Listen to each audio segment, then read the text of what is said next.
What's going on, folks? My name is Matthew, aka EZBOT, and we're back with another live stream, another Tonverk stream.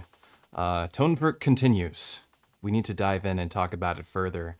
And I've had a few ideas, and I figured today is a good day to express them to the internet. Mainly what I want to talk about is the Tonverk and the Octatrack. And then later on during the stream, I'm actually going to pivot over to this fully self-contained modular techno skiff that I'm working on, and that's actually what you were hearing during the intro here. And we'll talk about that with the Hermod and the expander. But our main focus for now, for a while, is going to be Tonverk and the OT. That's one of the tracks I was making when I was working on it before. So let me describe to you my thoughts. I've had the Tonverk for a while now. Obviously know the Octatrack really well. They are very similar devices, the Octatrack and the Tonverk, in terms of like just their functionality in general. See if that'll stay right there. They both have the ability to route audio in and affect audio in with insert effects. I guess that's, and they both can sample. And that's kind of where, and they have multiple outs. I guess those three, and that's kind of where the similarities end, because they are not at all like each other, and they are not meant to be a replacement for one or the other. And that has become extraordinarily clear to me the more I play with the Tonverk. The more it does not replace any other Electron box that I own. Of course, by design, I'm sure, but also because it's just different. It's so different, and it functions differently. It makes you think about things differently. It doesn't have all the quality of life features that the Digi and the Digitone, or Digi and Digitone, however you want to say it. Chastise me about that in your comments. It doesn't have those things yet because I don't think they're developed yet. I think that it's so fresh and it's a completely new OS and new operating system in general that those things don't exist quite yet, but I'm hoping and sure that they'll get here. But besides that, what I really want to talk about is the connectivity of these two and how you can design this workflow where they are working together relatively seamlessly, though I have been running into a bit of MIDI jitter that I haven't, seems to be pretty strong at some points, to the point where can be an issue. However, it's much less of an issue when the Tonverk is receiving MIDI. It appears that I'm having a bit of a timing issue sending MIDI from the Tonverk.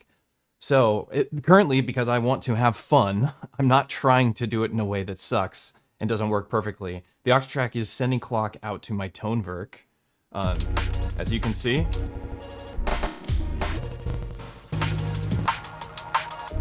This is one of my new performance effects templates.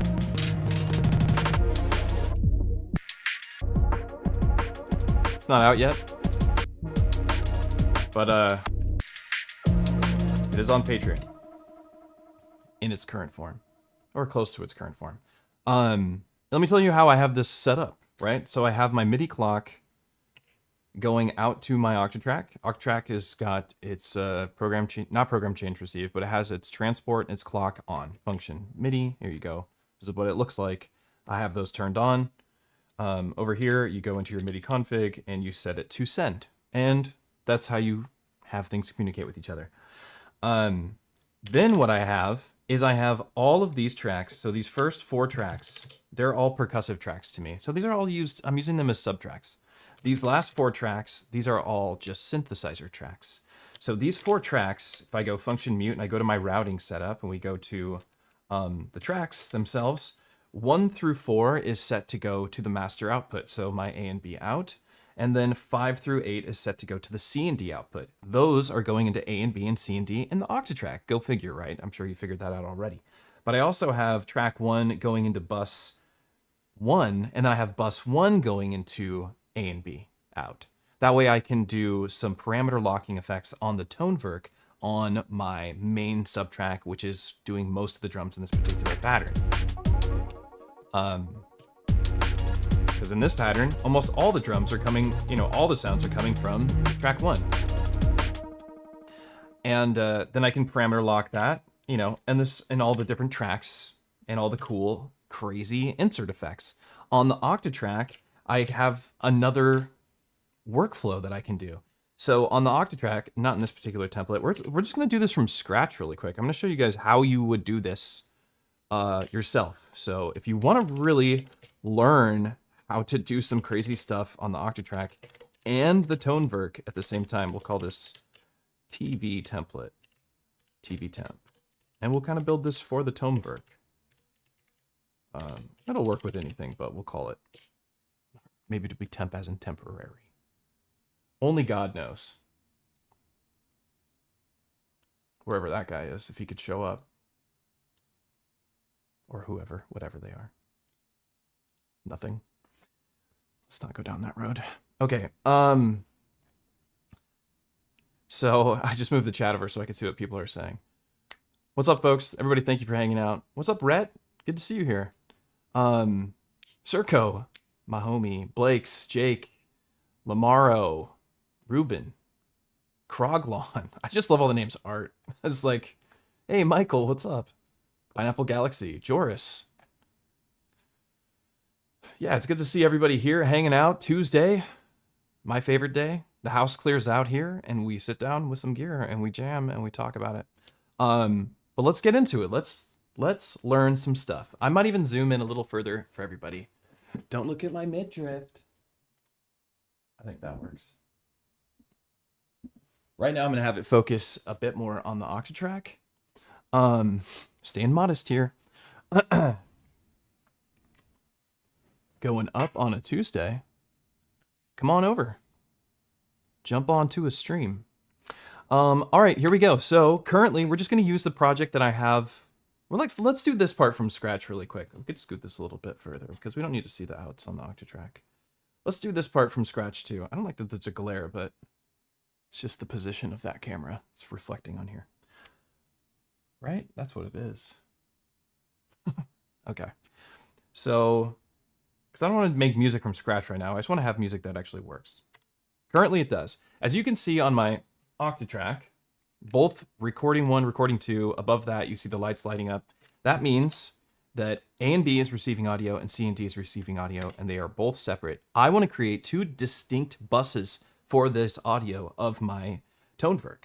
We already talked about the routing and how you get to the routing. You can change what's routing just by selecting these numbers, not using the arrows as much as I wanted to use the arrows, and I hope they add that because there's something really natural about using the arrows, but this works too. And, as you can see, I've routed these to C and D, and these are, why are they going to bus 1? That's not right. This should be going to C and D. And this should be going to C and D. And what I want is for, your headphone out is its own separate out too. You have 3 stereo outputs, and I'm sure the headphone out sounds just fine, so I don't see why you wouldn't want to do that. I'm going to give 11 and 12, these 2 buses are going to be a part of the C and D input on my Octatrack, so I can process whatever I want through buses 11 and 12, give them separate buses for parameter locking and sound design for my pattern. That will happen here. Performance effects and whatever else I want my Octatrack to do, but performance effects in particular is what I like to do with my Octatrack, will happen here. And because of this MIDI issue that I'm running into a little bit with the MIDI coming out from my Octatrack going into my Tonverk, and it wildly, no, the other way around, my Tonverk going into my Octatrack and the MIDI jitter being a little stronger than I like, we're going to have this sending clock over here. So I'm going to go function MIDI, and we're going to go send, and we're going to leave these program changes alone because I just want it to be my tempo. So it's just going to send clock and transport. The patterns themselves, they'll all live here. So when I want to go to another pattern, we'll treat it like a DJ. I'll go in here and we'll change the tempo manually. As we move to another pattern, maybe we're doing a live resample to get there. Maybe we record a 4-bar loop, crossfade over to the 4-bar loop, leave time stretch on, and we can adjust the speed of that loop while we move into a new pattern that's at a new tempo if we're moving to a new tempo. Easiest case is to just stay at the same tempo, right? That's always the easy thing to do. I like to mute one of my scenes because I don't want to have a scene wasted for nothing. So if you don't want to use your scenes, if you like doing the dry wet concept, I recommend that you mute a scene. Okay, so I want my drum bus to come in on track 1. I want my melodic side of things on Tonverk to come in on track 6. So let's make a through machine. So put down a through. Go into, oh, before we do all this, I'm sorry, I always jump the gun here. Function pattern, we want to have per track scaling for our tracks. There we go. Per track scaling, which makes it so that we can see our master and we can have a master reset. To keep our lives simple, hold function, turn this to 64. Let's just stick with 4-bar loops. For performance effects, we can do whatever we want here. But this will mean that the changes will take place for effects every 4 bars. We can build crescendos at 4 bars, whatever kind of effect that we want to do. Does that make sense? Hopefully you're following me. Back to our through machine. Let's put a through machine over here as well. Double press source, select through machine. Bring the track level to 127 on both of them because that will attenuate any of the volumes. Your track level is always just a dry wet mix. That applies to all of the Electron boxes in general. We want to make sure that, I think I want to use 4 bars for my through machine. I don't have to. I don't even have to use more than 2 steps, which is the minimum value you can have on a sequencer on the Octatrack, or I think any Electron box. And that's just because I can build an effect that will, rise over 4 bars, and it's really easy to program that if you have a 4-bar loop already. So I'm going to do that here and do the same thing, put in 4 bars. And then we have to put a step on bar 1, and these steps send a trigger to your through machine so that they function. Or you could hold the track and hit play. That will also send that command, but as soon as you hit stop again, the command will end, and you'll have to do it again. So it just makes sense to leave a step there. Here, let's try this magnet. And we've got that done here. And now we're going to select what we want to listen to. We're going to put in C and D on this side. What am I doing? C and D over here. I'm going to boost the volume to plus 63. I want to explain this to you really quick for you Octatrack folks who love the Octatrack and want to know why. Why is he boosting it? Why is the track level 127? Why is he boosting the volume plus 63? It seems like a lot to boost. Let me show you why. All right. My Tonverk is playing. Let's go into our mix. Like I said, the direct track levels, this is a dry wet mix. Let's have a listen to the volume. Listen to the volume.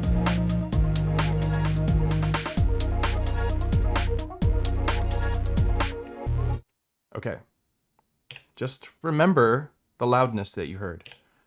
Now we have our through machines. Wait, I had that going at the same time.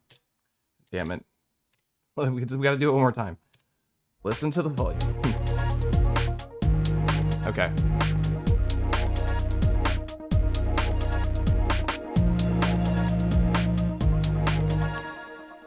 Okay, there we go.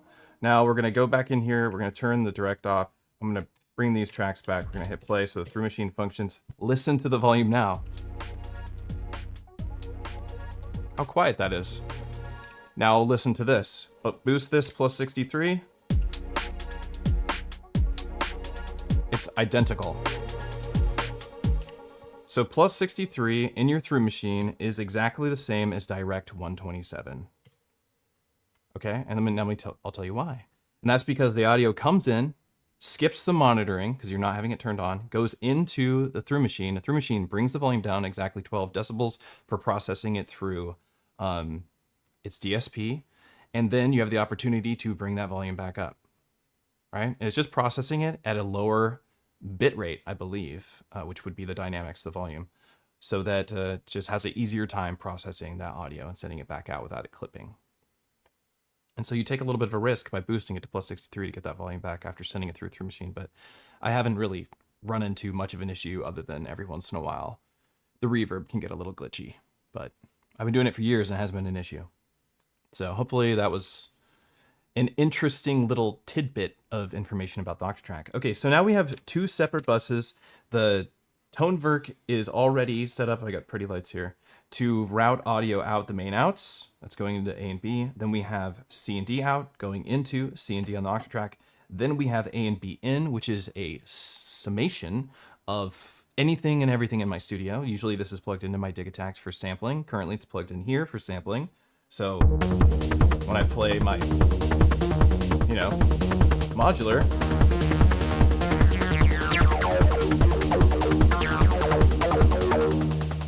That's going into the Tonverk. So that delay just never ends. Okay, coming back. I've had a Red Bull today, by the way, which is why we're moving at 1,000 miles an hour. I hope that's okay. Cover as much as we can in as short of period as possible, even though we're going to do this for 2 hours. But there was a sugar-free Red Bull. It's been in my fridge for a week, and I drank it at about 8 o'clock this morning, and it has not stopped triggering my hypothalamus, apparently. Pretty sure that's the part that it triggers the most. I also have a cup of coffee, because we're absolutely insane. But God, I just love the taste of coffee. It should have been decaf, I guess. Okay, back to this project. It's not supposed to be at 30. I think it was 180. Was it 185?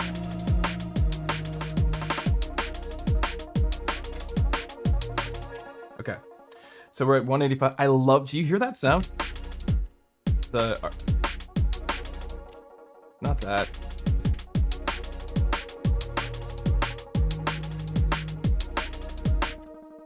Damn it. I keep missing it, but sounds like something out of off of Sega. Okay. So say I want to start building some effects on here. I want my through machine to have two particular effects. There's already a delay on my through machine. So in Effects 2, what I want to do is just turn this delay right into a freeze delay. So we're just going to turn lock on, sync on, which is good. We want to turn lock on. I want to turn tape off. And I want to do this on both of these. That way that I have independent beat repeats. In fact, let's make it so we can see that. Delay control. So now if I want to 9, 13, this will beat repeat the incoming audio. Also, on these, you got to make sure you have your send up and your feedback up. I like to have it to look just like this when I'm starting it out. When I have it at send 127, the reason why I do send 127 instead of send 1, because it only needs to be above 0 for it to function, is because this represents 0, and all the way to the right side of my crossfader represents 127. That way I can reliably build an effect that has filters and all sorts of cool stuff, swelling reverbs or whatever, and then right at the very end, bam, it'll lock my audio and start beat repeating post all those effects. And I think that's pretty sick. I just like the idea that I hit that end and I feel it physically, smash that, and that's when it freezes. And you can set it up so that it freezes each channel from your Tonverk at different freeze values. So maybe one's going at 16ths and one's going at dotted eighth. And it makes a like kind of cool rhythm. And I love that kind of stuff. And that's what's fun about pairing these devices, or pairing a Digitakt, Digitonal, or your modular and your Octatrack, whatever, Polyend tracker, M8 tracker, whatever it is you have in your studio. Push, move. Although if you have a push, you could just do this all in the push. Not all of it though. Not all of it. Okay, so let's also set this up. All right, and here's how this would already sound. Should be able to just free these. So this is just the melodic side being frozen. Here's drums only.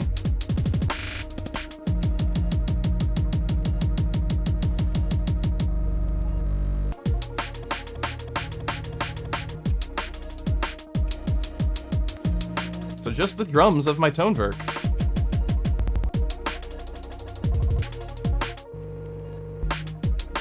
I love that.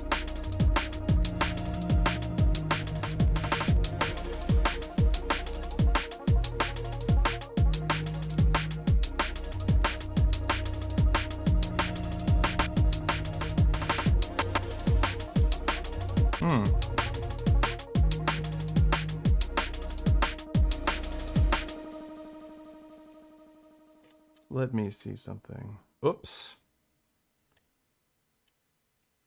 Screwed that up.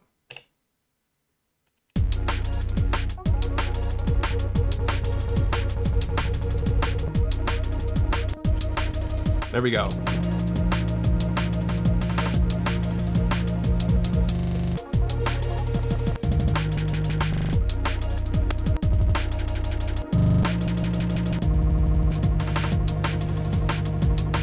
Sick. Then I can turn this bus on.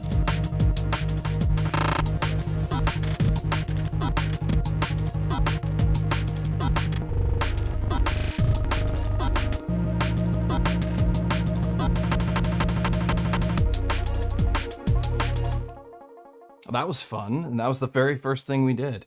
So I split up my drums, I split my melody, I gave them each their own beat repeat. One's on 9, one's on 13. You can hold them both at the same time if you want to have them do the exact same beat repeat. Just hit them at once. Now, beat repeat is one of the most powerful effects that you can use to build all sorts of other cool effects. You can build an echo freeze quite easily. So if we want to build an echo freeze, which I always like to put on track 1, and we can echo freeze each side of the Tonverk at different intervals. So I go to my freeze and I set it send to 0. We go to the freeze on this side, we set the send to 0, but we give them each something different. So this one, we want to have maybe the width go down so that it kind of just like echoes out because of the low pass filter. And I think we want to do that on both sides. I don't know why I'm picking 102. It's just what I'm doing. We'll use the triple there, and we'll take this one up to a half note. 128 will do half notes. That's half of your page at 16th notes. Okay, so this is what that will sound like. Let's see how it works.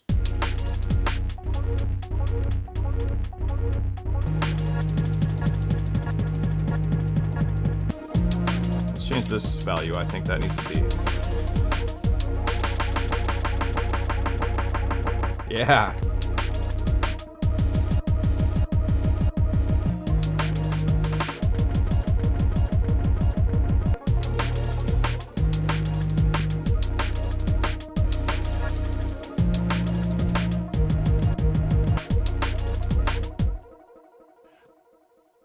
I have noticed that there is just some... It's not... There was that sound. I love that sound. That is from the arpeggio plus the... Let me see, where is that track? Is it this?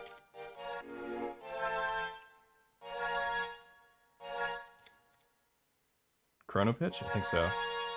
Yeah, because I have a couple of steps that do that. I can't audition steps.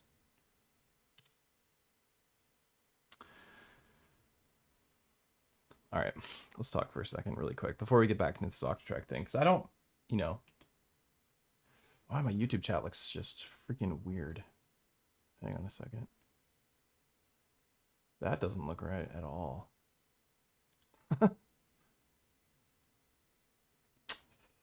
Well, I guess it's just gonna look weird for now. Can we make it bigger? Oh, we can. Here we go. There we go. There we go. Put it just like that. All right. Okay, let's talk about this for a second. Because I don't work for Electron. I work with Electron as much as I possibly can because I like them. I like the people that work there. I love their instruments. And I'm really excited about the Tonverk. I'm also not gonna lie and like try and fib when things aren't functioning the way that I want them to. And I am coming across stuff that is frustrating. Not being able to audition the steps is tough. That's a workflow that I'm really used to. Page loop is something I use to write really intimate. What do I want to say? And why am I having trouble finding words right now? Very little sleep right now. But when I'm surgical is a good word for it. When I'm writing surgical details in a track, I love using page loop for that. There's 16 pages on the Tonverk. At any decent BPM, waiting to hear what you've done on page 16 is not something I'm willing to do. So I'm not going to, you know, I'll program a chord. I'll hold a step on page 16 and put the chord in, and I'll program some stuff. But I'm not going to, like, wait to listen to parameter locks at page 16. I'm not going to do it. I don't want to do it. It sounds annoying. So that part I'm not super happy about. I do notice just, like, a little bit of latency stuff here and there. I love the sounds a lot. I love the sounds. I think it's a really great exploration box. I think the sampler works really well. The auto sampler is super dope. I do really want to see some of these quality of life features and the bugs squashed like ASAP for me to use this regularly. And I do this all the time, and it's what I love to do. But, you know, those things are frustrating. So I just want to be I'm not a shill, and I'm proving that to you right now. I'm not shilling for anything. I think it sounds super sick. I love the effects, and I love this idea that we're working on. That being said, I do hear little fragments while we're playing with it now, where it seems like the MIDI, you know, or it's having reset issues on a turnaround.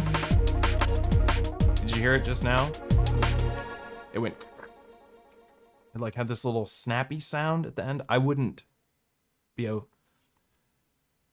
I'm not okay with that. I'm not okay with that little snappy sound at the end of my turnaround because it's receiving MIDI. Right now, I can't really pair it with my boxes very well. But what I can do is pair it with the Octatrack and not use like really crazy glitchy effects. But let's get back into this. I don't need to digress into that for too long. I just wanted to be honest with the people who come here for an honest take on music here. You know, just trying to be real. Because I do like it, right? It's Electron stuff. It's an Electron sequencer with polyphonic multi-sampling. It's super sick. I've been waiting for something like this for years from Electron, so I'm really excited about it. I'm just also excited for it to get a little bit more massage, you know? Get those knots out. But let's get back to this workflow thing. So we have one effect, two concepts so far. We can do this.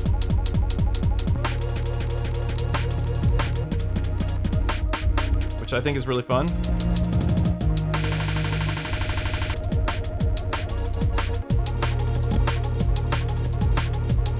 Like, that's cool for a build-up. You can hold that down and then, like, say track 2's got a filter on it. Let's make it a neighbor. Bring its volume up.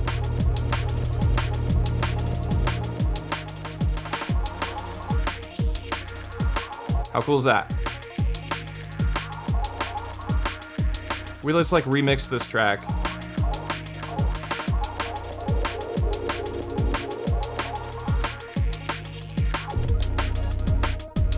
My bass? Where's my bass coming from?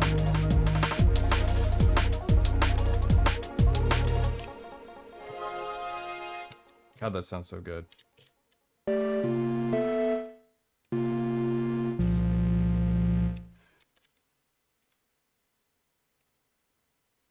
Six is going out C and D. This isn't getting any mix.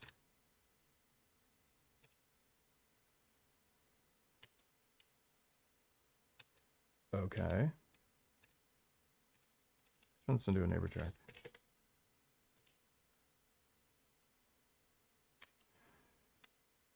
Is there something happening? So here's let's take a look at something here real quick. This is the bass line. No, this is it. It sounds awesome. I just love how I love how this thing sounds. I love this filter. It's a good filter. Might be my favorite one they've made. But I'm sending C and D out here, and this freeze delay, it should be freezing the whole mix.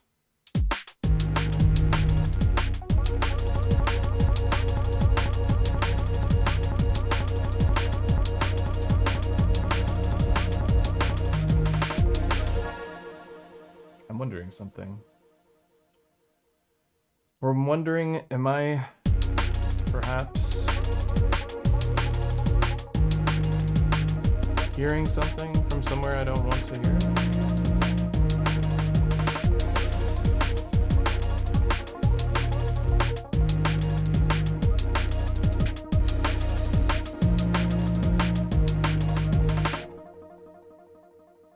I don't know.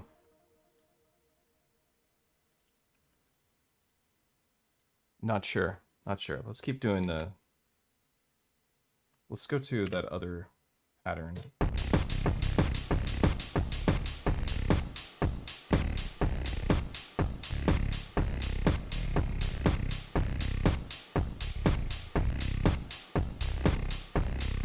Okay.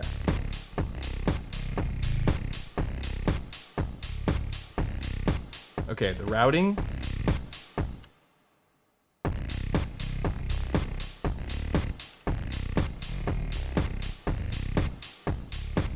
The routing is on a per pattern basis. So this is what is strange to me.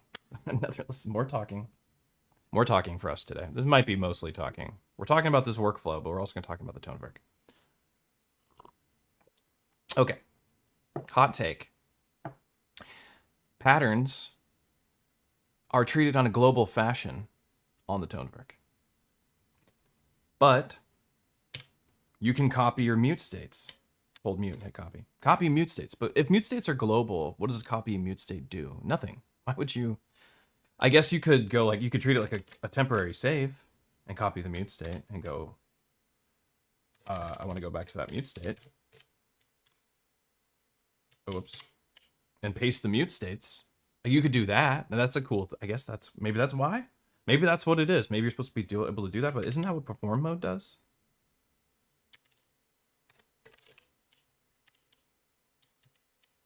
Oh, perform mode has no... oh, okay. Okay. Well, now we found a use for it. Never mind. Okay. Hot take over. Okay, anyway. So still my point is that we have global mutes on the Tonverk. We have global mutes on the Octatrack, but we don't have... But the mute states... But the buses are remembered in the patterns. This is it's so strange. So, like, what they did with the Tonverk is that each pattern is just like how the digitact or digatone functions, where each pattern is its own part. Just like an Octatrack part, but it's assigned to the pattern. Anyway, it's just like the digitact, just like the digatone. However, the mutes are global, just like the Octatrack, just like the rhythm, just like the analog 4. But you can copy global states and paste them. That's different than any other box. I've never seen that be able to be done, copying the mute states.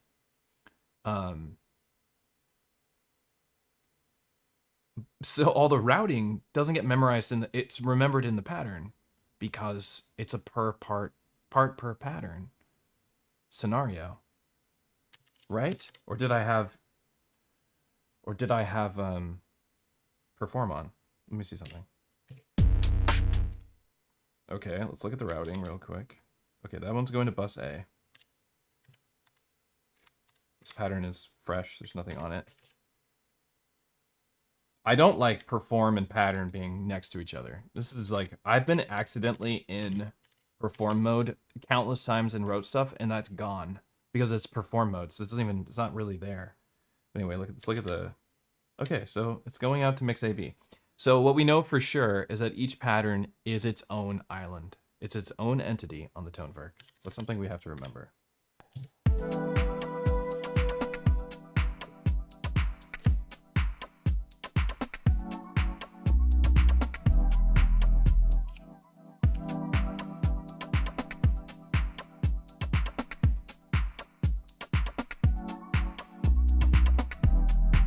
I'm wondering, am I hearing something twice?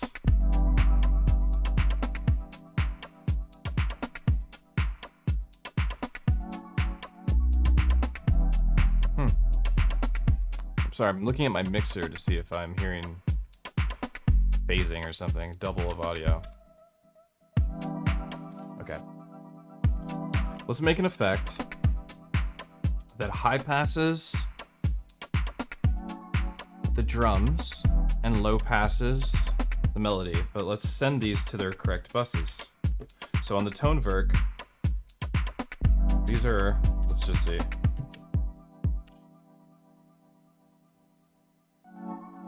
Okay. All the melodies on 5 through 8. All the drums is on 1 through 4.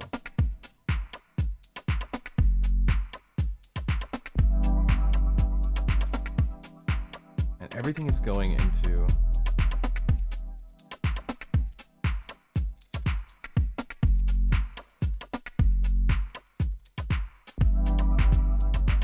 oh my goodness.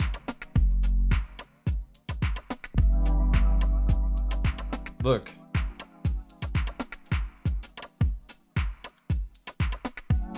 This still adjusts the tempo, even if it's receiving clock. It's overriding the tempo.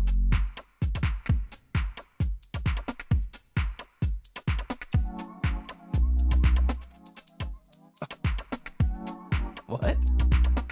I hope they deactivate that. I don't want that. I don't want to receive tempo and also be able to adjust the tempo. That seems like a danger zone. I just hit that and it takes it out of the groove. Okay, anyway. All right, let's send this to A and B, and let's send this one to A and B. Let's go here and go C and D. Well, that's why I was having phasing. It was phasing. It's going into two of the same inputs. Or something. So now it sounds much cleaner. Okay, we'll deal with the buses later. We're not writing music today because we're talking workflow. We're talking workflow with Octatrack, and I'm also complaining a little bit.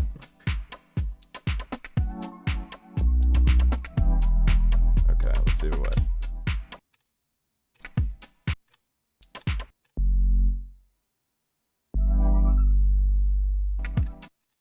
Oh! The sends are going out the drum side. So if I have any reverb or delay, that's gonna go into A and B, unless I change how they go. I can't stand it. If I even hit left or right arrow, when I'm in the routing phase, it adjusts the tempo. That's crazy. That should not be allowed to happen. Okay, so my buses are going to A and B. Let's go C and D. A decent idea would be to send your effects out, the headphone out, and have that go somewhere entirely separate. That's a cool workflow, I suppose. You can send this some of the effects. All right, I have an idea. I want to see what's up with these sends. Okay, I don't need to be in muting. We're looking at our send effects. Can they be, can I have all of them be reverbs? Reverb. Can you be a reverb? Reverb. Can you be a reverb? Okay. That's interesting.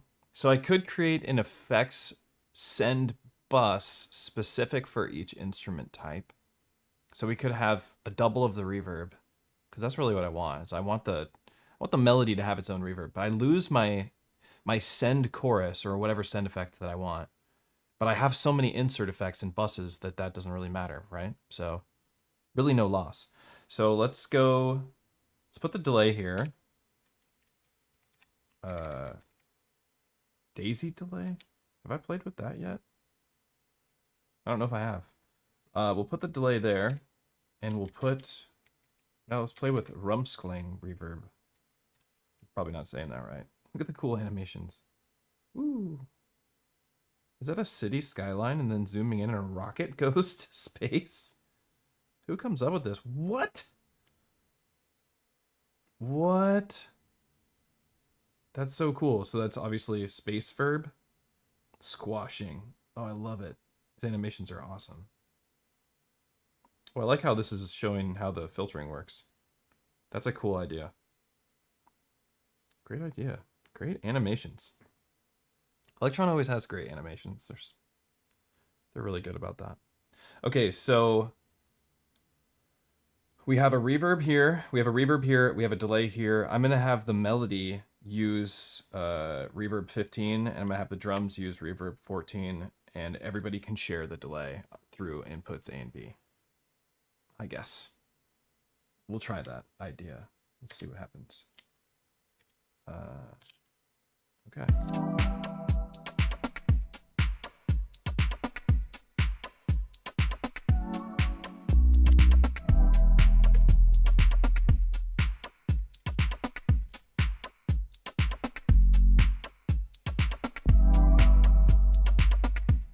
we gotta make those other send effects.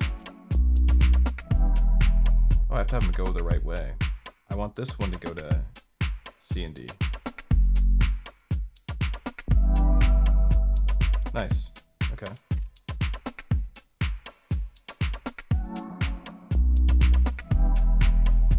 Ooh, this reverb's nice.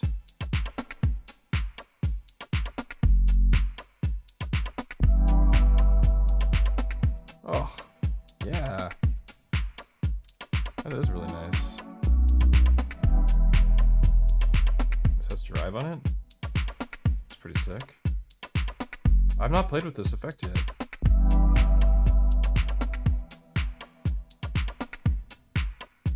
Okay, let's make a new effect on the Octatrack. Let's have it so that the drums get high passed and the melody gets low passed, or we could have it go the other way around. Maybe we'll make them both. We'll put it here. We'll go here to the filter. We'll go high pass. Why did the tempo just speed up for a second? Is this... Oh!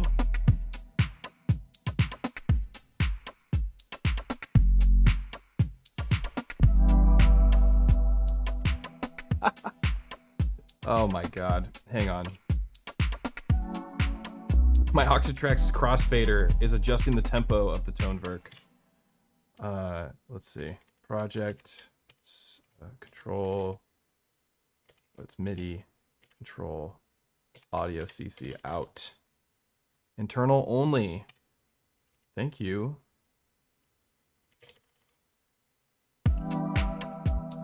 There we go. Good lord. No wonder it was sounding so weird when I was doing stuff.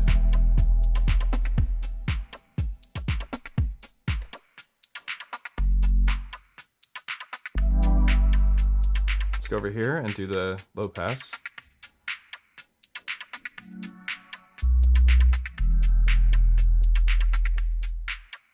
That's kind of cool. Maybe we want to give this some reverb. Let's make another neighbor track. Track level. Make this a neighbor track. Track level. Give this a reverb. Dark reverb. Send.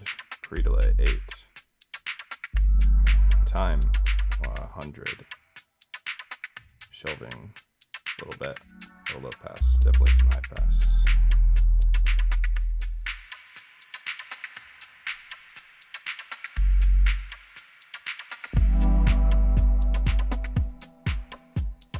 We're figuring stuff out. We're working stuff out. Did you know the crossfader CC message controlled the tempo of the Tonverk? It doesn't do that to any other machine, but they're the same CC out.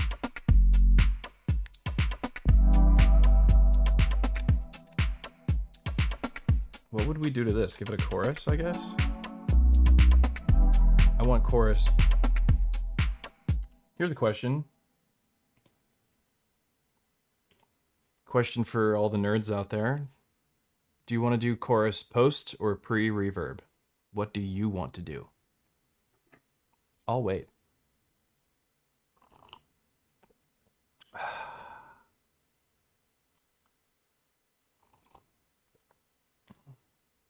So it should basically have a crossfader on it? I think so. That's how it feels to me.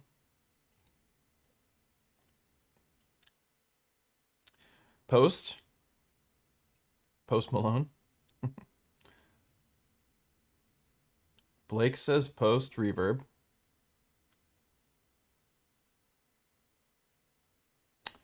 If we look at the diagram of how effects are run in the Electron box, typically, let me see if we can pull it up.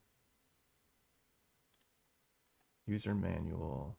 Let's user manual for some other garbage. Let's try Digitact. 2 manual. Digitact 2 supports and downloads. Support manual. User manual for Tonverk. No. We know how to use the Tonverk. It's easy.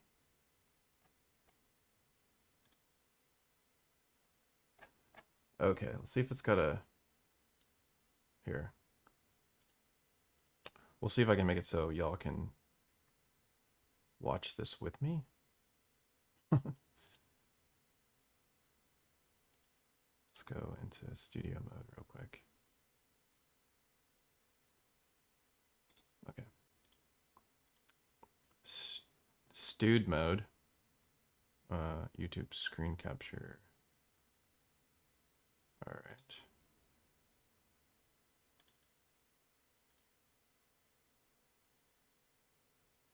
Oh my God.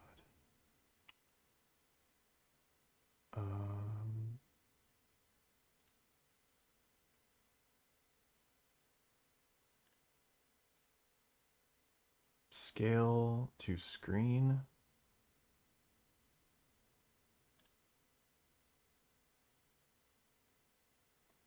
Oh my God, hang on.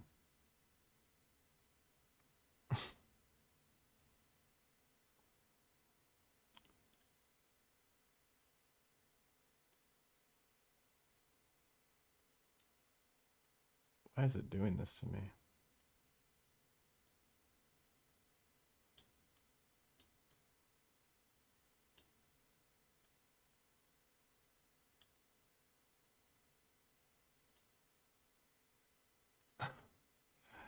We're almost there. Oh, Jesus. Sweet Jesus.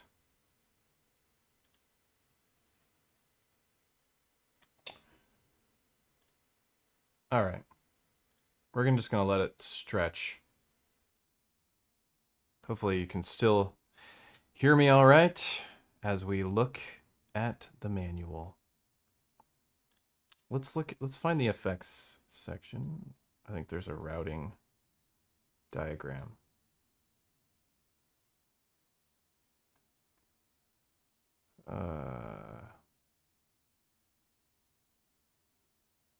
Not to be totally sidetracked by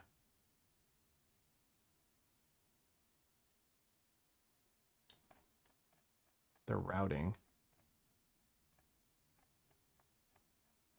Is it at the beginning of the manual?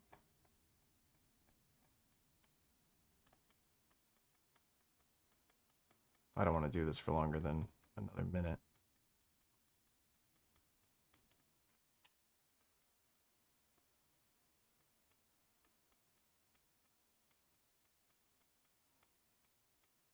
Okay.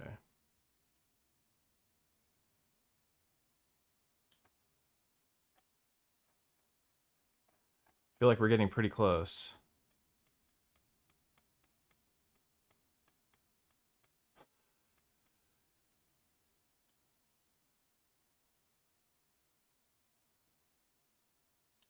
Effects mixer. Where's the little diagram? Delay, reverb, then chorus. I'm assuming that's... There it is. Or here's one. It's the compressors. Damn it. Okay, anyway, I think the answer is... I think Blake is right. I think it goes... delay, reverb, then chorus at the end. I don't ever get to put chorus in my performance templates that I make. Chorus always goes before the reverb just because of how the Octatrack functions.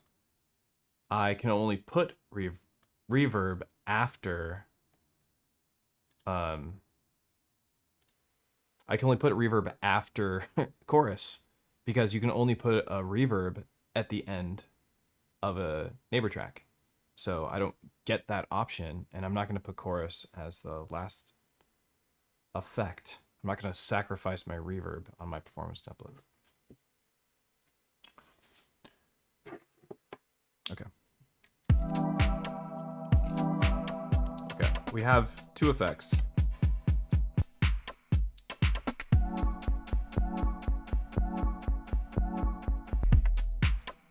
It's definitely running a lot better now that I've changed the audio CC outs, because that was like really dumb.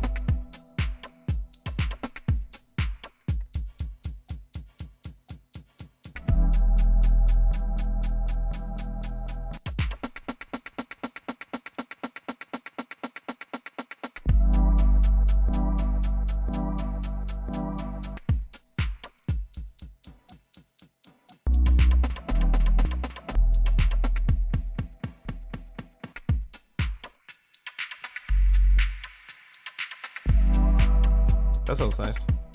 All right, let's make another one that is the inverted version. So we low pass the drums. Oops.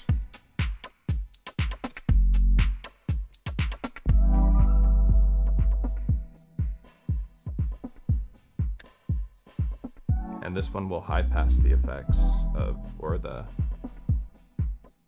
synth side.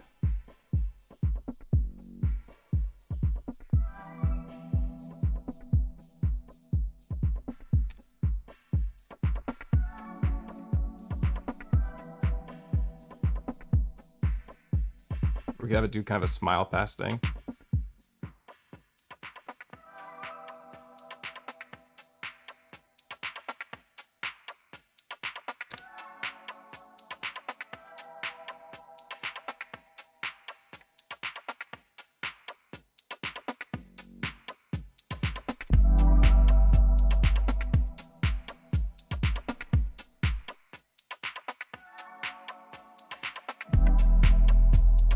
Cool. I like the idea of like, and maybe even having a scene that's just like high pass the melody only. Like a really resonant one.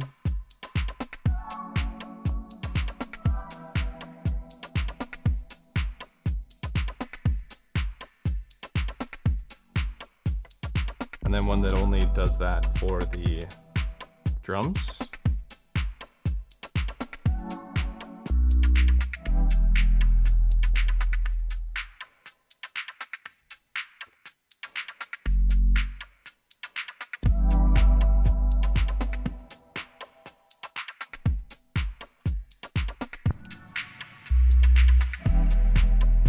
Well, it sounded really good. That reverb sounded pretty good at those settings.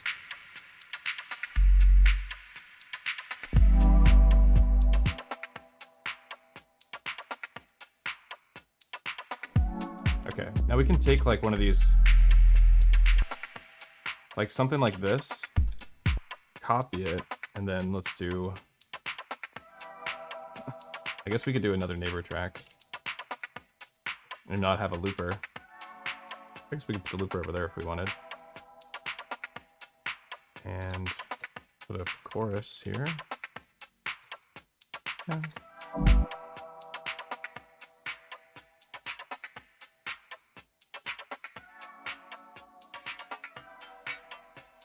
You put an LFO to feedback.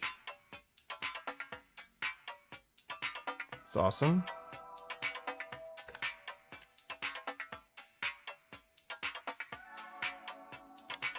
And if you set it to trig, it's going to reset the LFO's trigger at the beginning of the sequence without you having to put any trigs down. If we make this 4 bars long, it'll take 4 bars.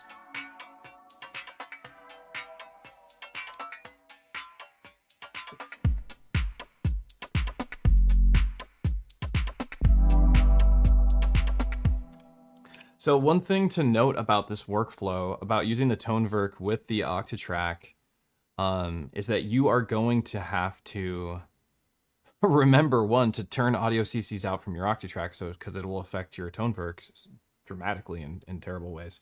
And then 2, every time you start a new pattern, you're going to have to reset up your busing because it doesn't remember that, right? Which we want anyway. We want this to work in a very particular way. So I think like what you would want to do when you're starting a project, maybe even make a template. So like you would make 2 templates, one for the Tonverk, one for the Octatrack. And your template would be all the banks and patterns full with the drums, these 2 tracks split between A and B outs. And then the buses split between A and B outs. And then your sentence, whatever you want to do. It's going to go out one of the outputs. And I think that would help. Oh, are we on the wrong camera? I'm sorry.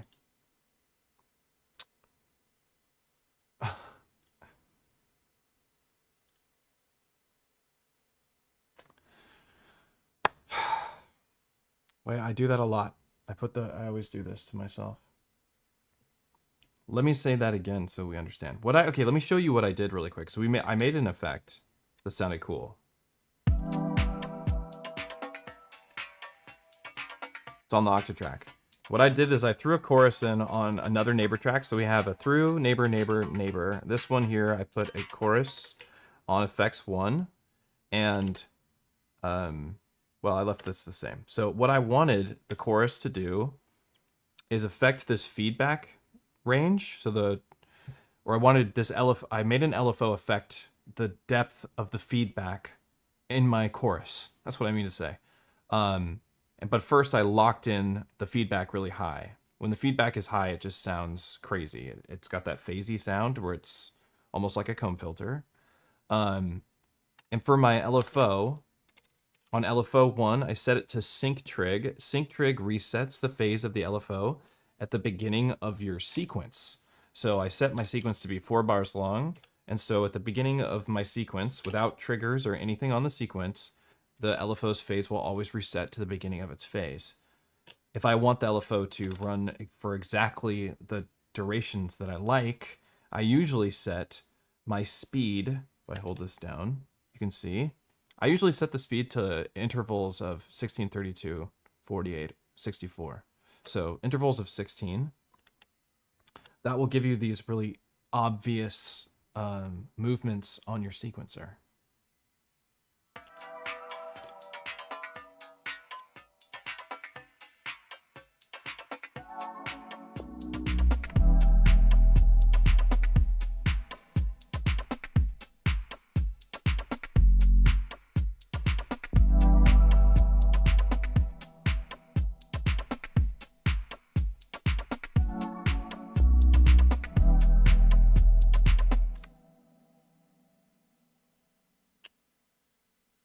Thoughts on the thinness of the sound? I'm not experiencing a thin sound. Not on my end. In my studio, the Tonverk is like, of all the Electron boxes, is the most huge of the machines. It's enormous sounding. You can make it just gigantic. So I don't know. I don't know what you mean. I think maybe the patches that I'm using might sound thin to you. To me, it sounds huge. It sounds wide. Like this pattern.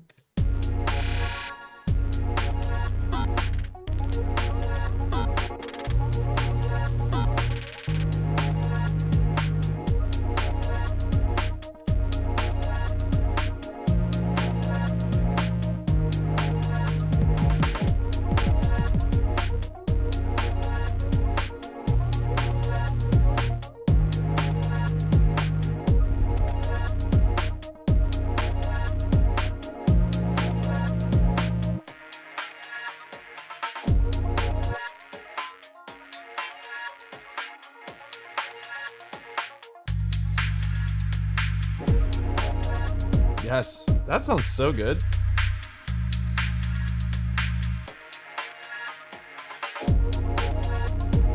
Yes.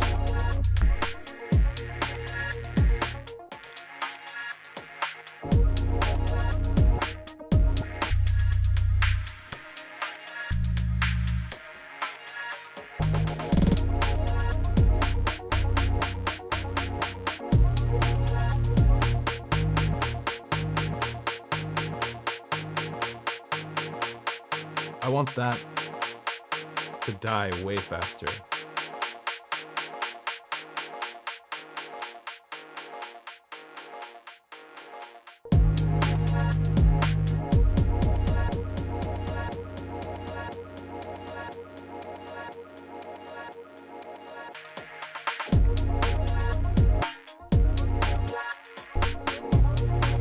Let's make another one. Let's make another freeze scene. These are all sounding all right.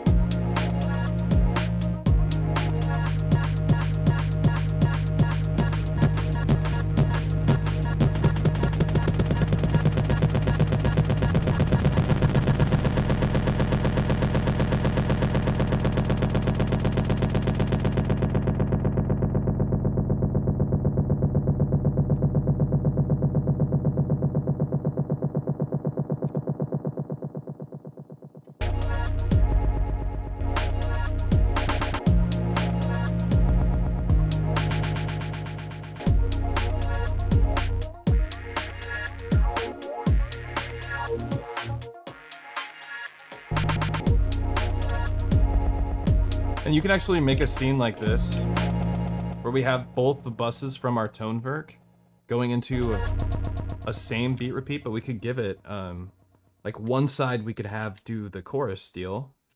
So we crank this chorus up, and then crank that feedback up, and then crank that LFO depth up. And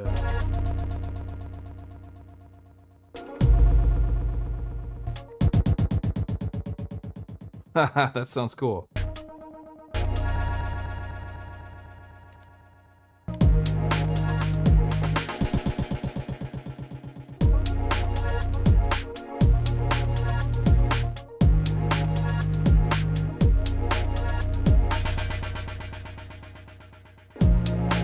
That sounds great. Let's put a crunch over here.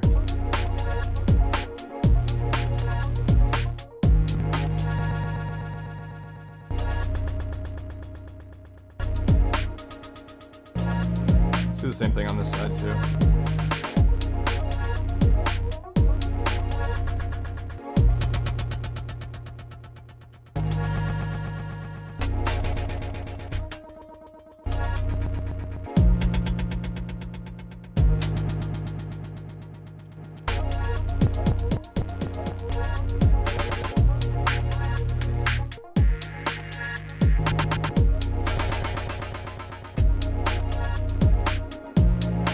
I'm gonna copy this pattern on Tonverk and go to pattern 7 and paste the pattern, and then I'm gonna delete the pattern.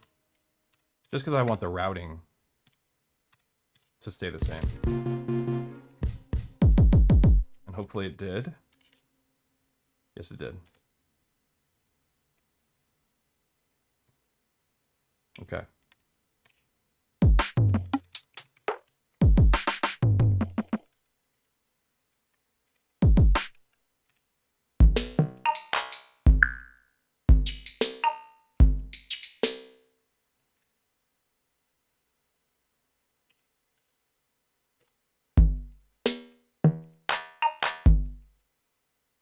Okay. It's always set. There's no like turn on per track scaling. It is just per track scaling, which is interesting. Let's do some like, I want to take me, what if I go like, okay, no. Is there a faster way than this? That doesn't work. Oh, that's the fast way. Okay, function. Oh, there we go. That's the fast way. 1 to 256 in 2 seconds. Awesome. All right. I want it to be like 11 steps. Let's do some polymetric stuff.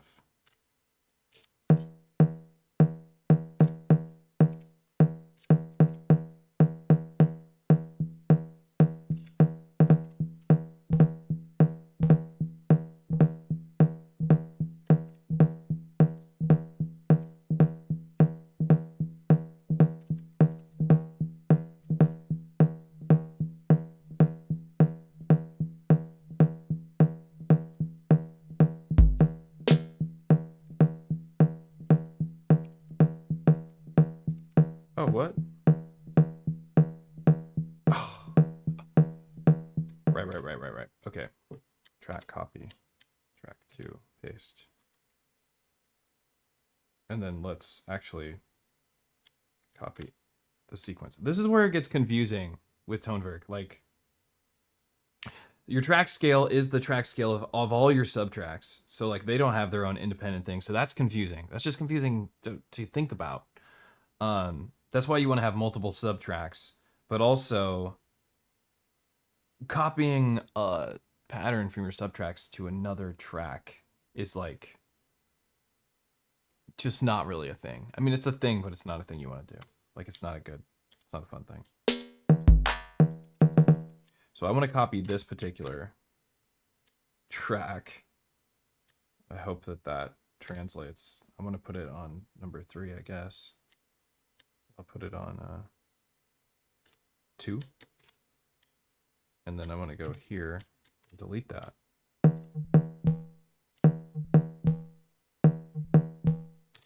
Okay.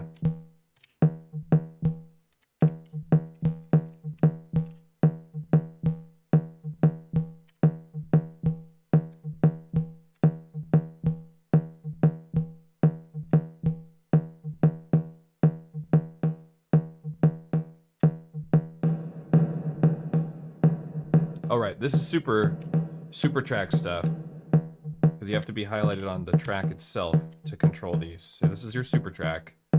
So I could go into step edit mode.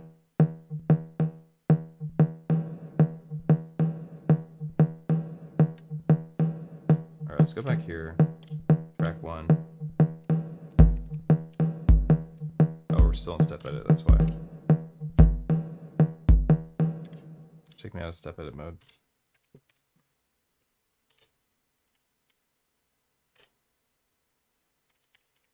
This can be 16 if we want.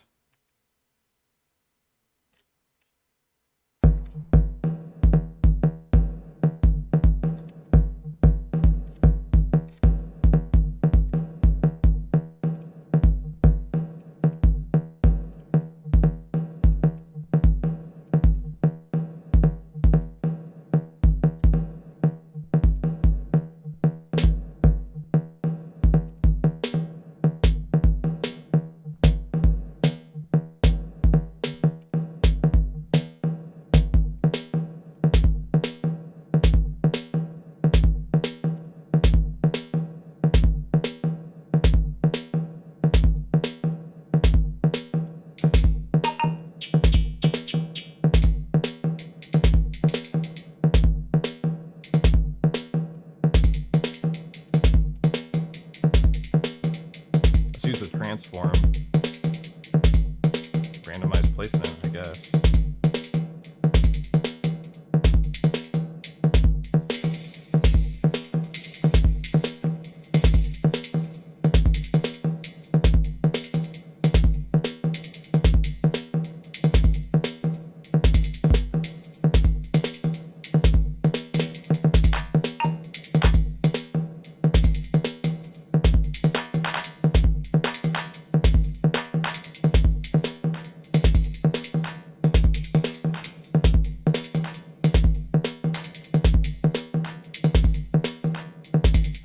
Is not on the super track. Panning and this whole page has its own track. This has its own track. What is this? I don't like that sound.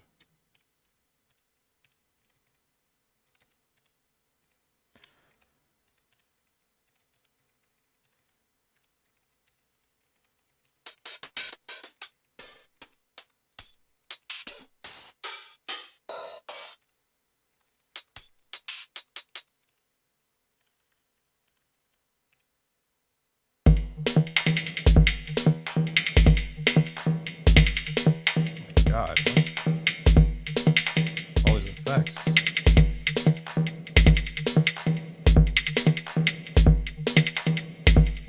I hate this clap sound. Dude, so many tracks.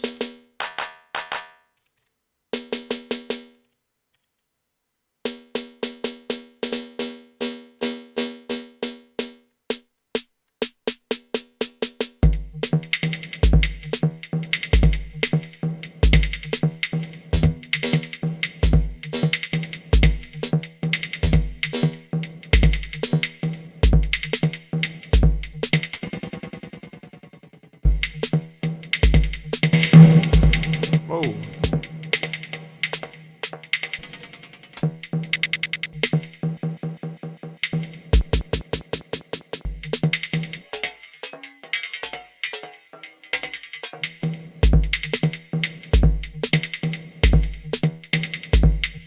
Yeah, that's really loud, isn't it?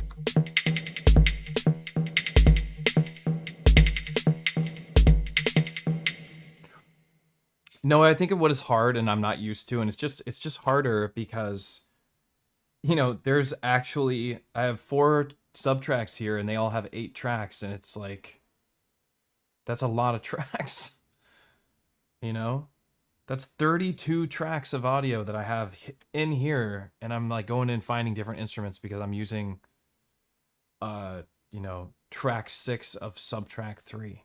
It's a very complex sequencing workflow for your brain, I feel like. Kind of cooks your goose a little bit trying to figure out where you are. Let's go to the melody side really quick. Oh no, that's here, number 5. And I want to get a preset, which is here, but also here. And it depends on what instrument I'm using. If I use a multiplayer.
So if I want to edit this note, I go into step edit, right? And if I want to make this an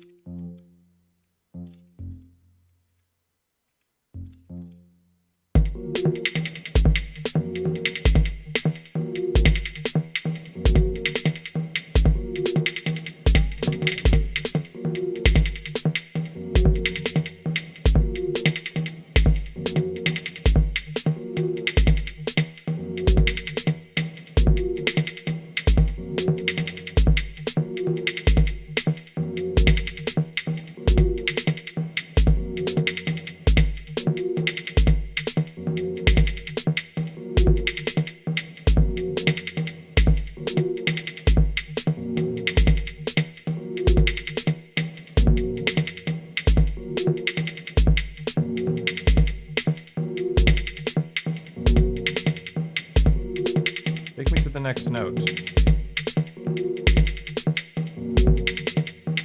Is that what that does? No, it's messing with the tempo.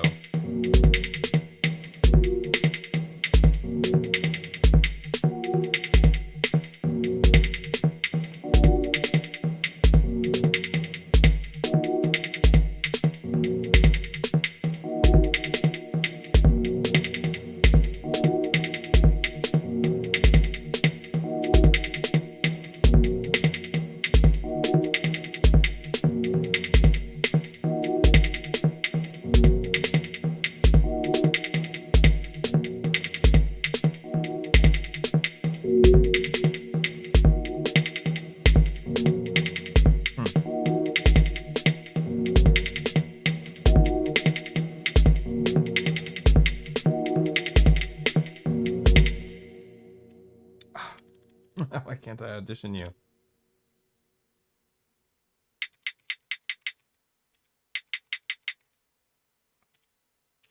What effects does this have on it?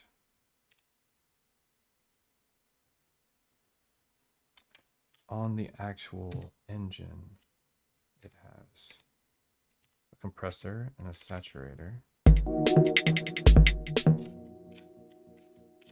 And I don't think I care for that sound once again.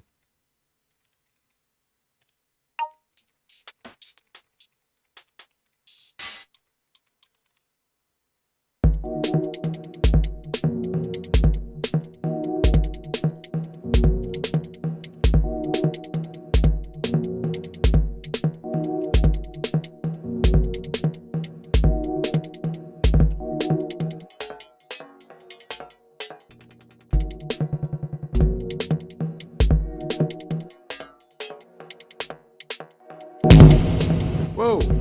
Why is that targeting the distortion?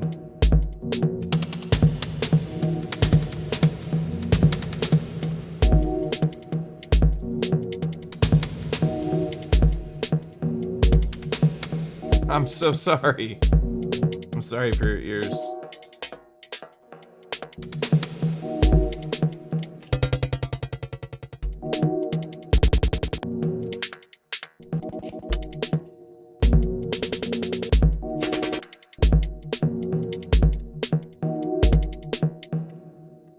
Interesting.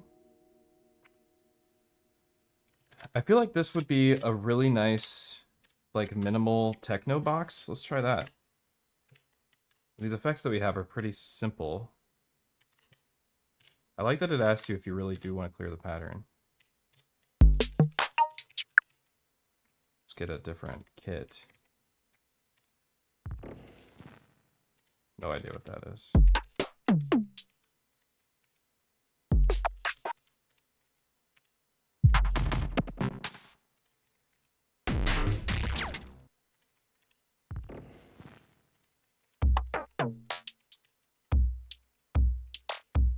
No.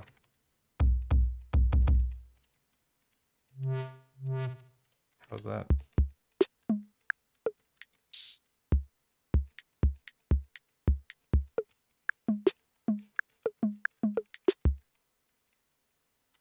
Let's see.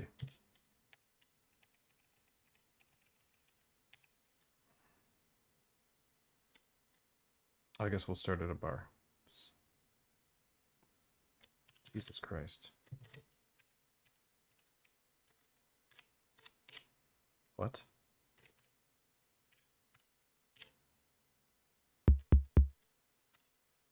Where did I just put trigs down? Okay, slow this down, right?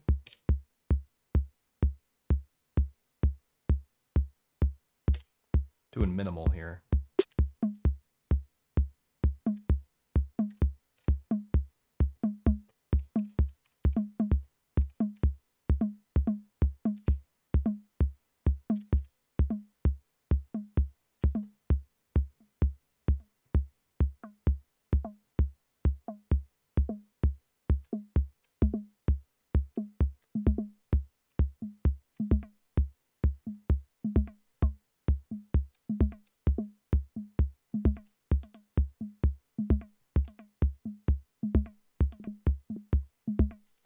I don't know if I want any of that there. Let's just go to another track and put in another, I guess, the D-Box kit.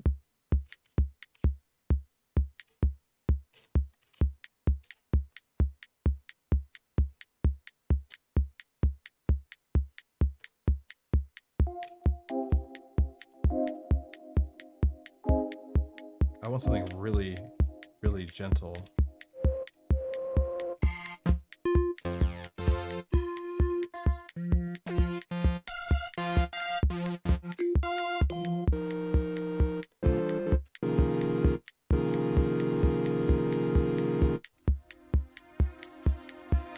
Wow, that sounds awesome.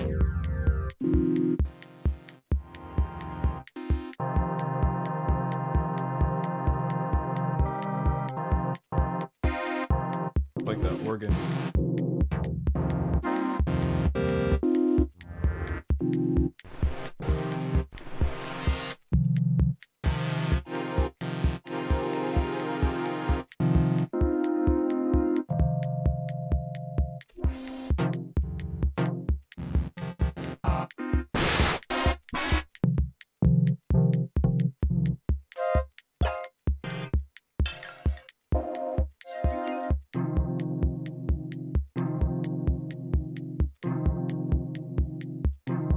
What? Wait, what happened? Didn't I just pick it? Oh, here we go.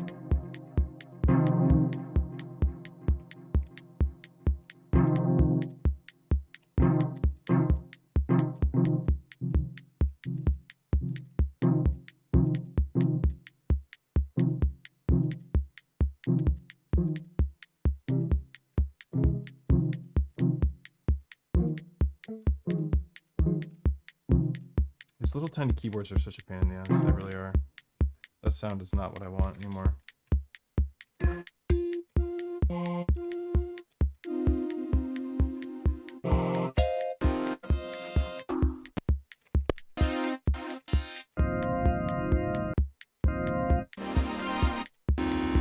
These are my patches.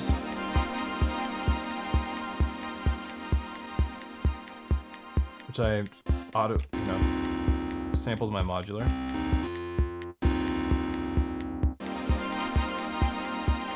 That one sounds awesome. We'll use my patch.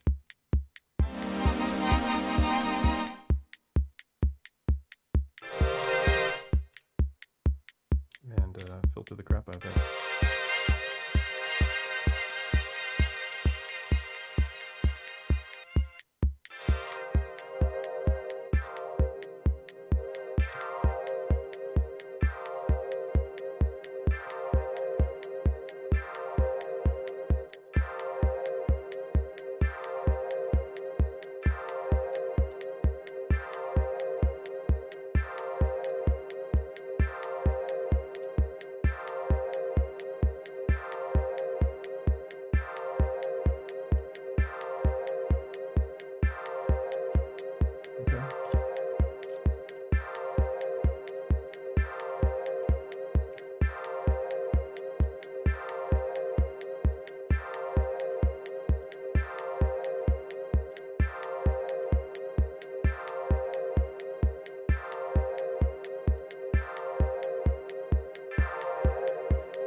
What?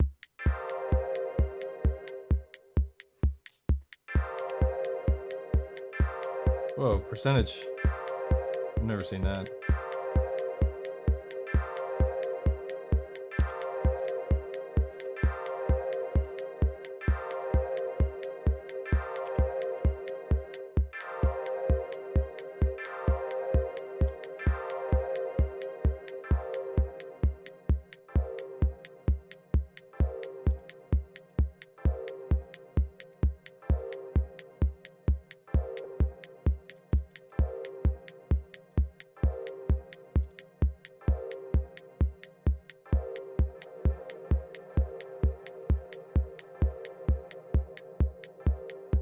Well, you know what I really like? One of my favorite is this chrono pitch.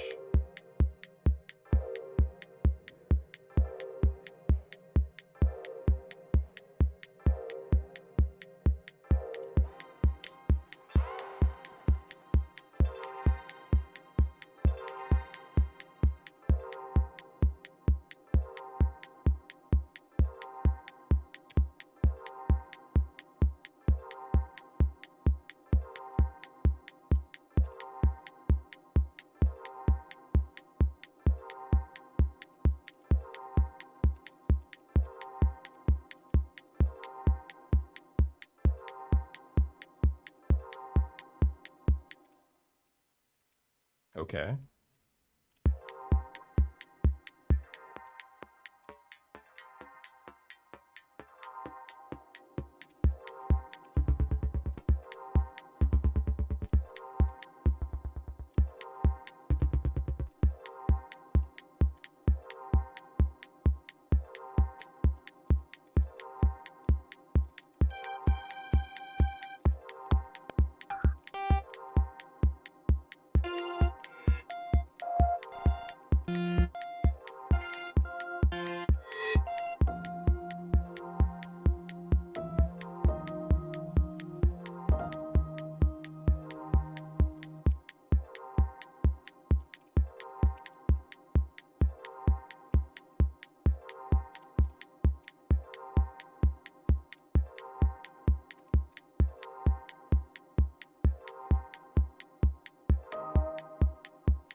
That's something to get used to.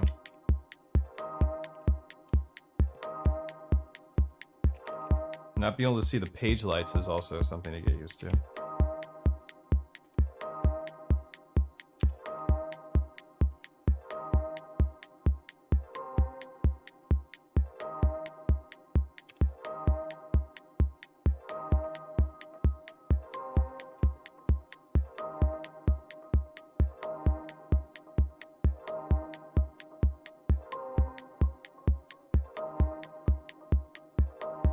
You can hear the MIDI jitter disrupting a bit of the delay, because the delay is linked to the MIDI clock.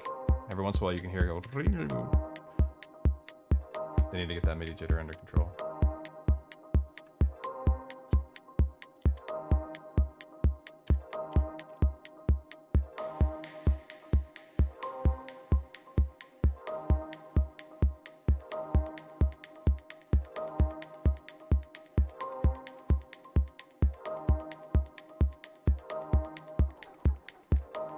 Whoa, what happened there? That was crazy.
That could be kind of cool.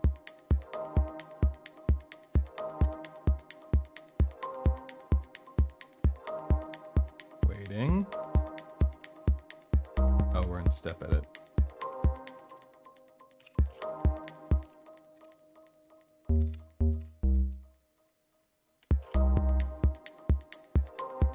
Actually, maybe just a single note.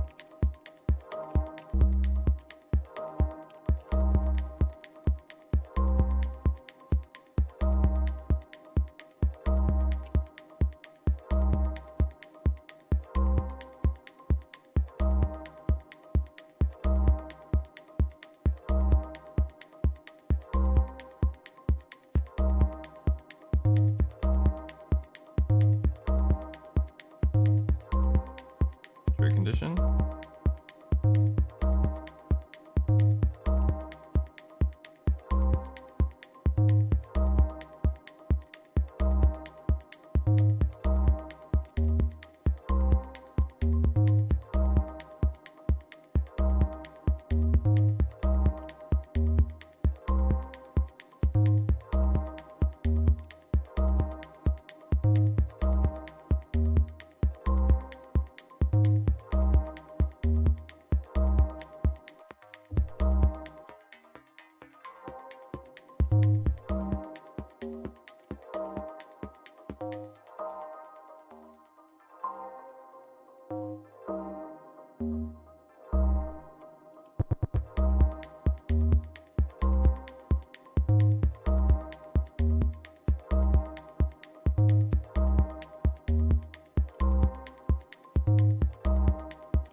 Let's make it so this isn't polyphonic.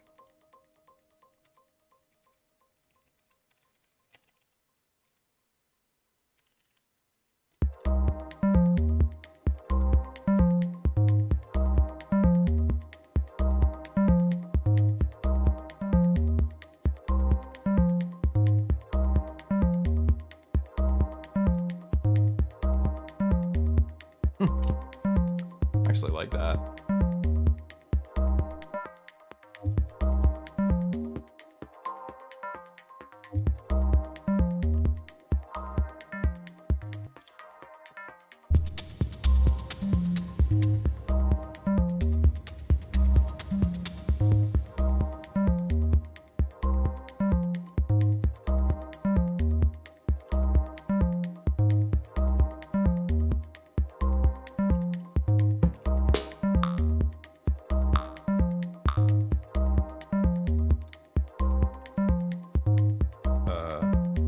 guess don't do that. Just give me this.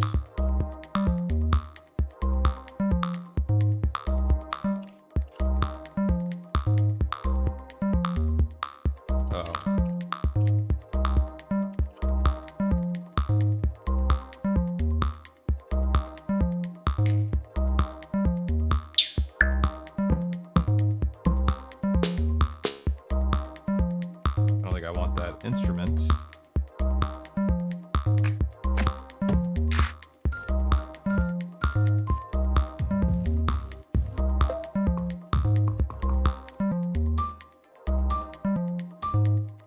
I like this one. I thought, can we not have all these crazy effects all the time? Jesus Christ.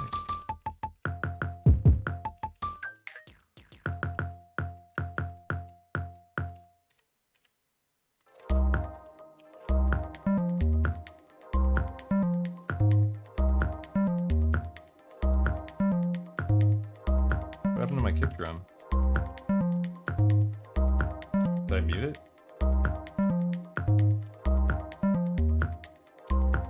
No. I just lost my kick sample. Why? No instrument assigned to current track? What are you talking about?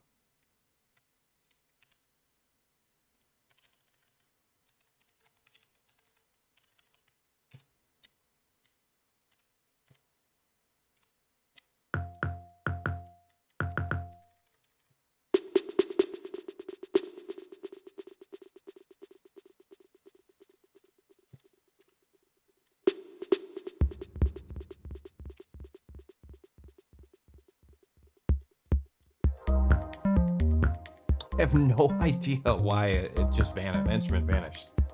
Just in the middle of playing. This is not sending MIDI CCs out. Is it still sending them out even though it says it's not? I don't need them in either.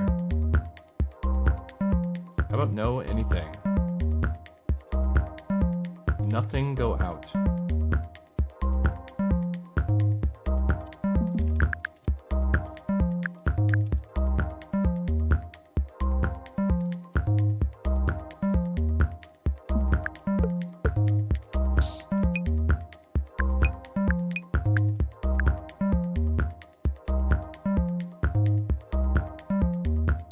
Like when I hear somebody like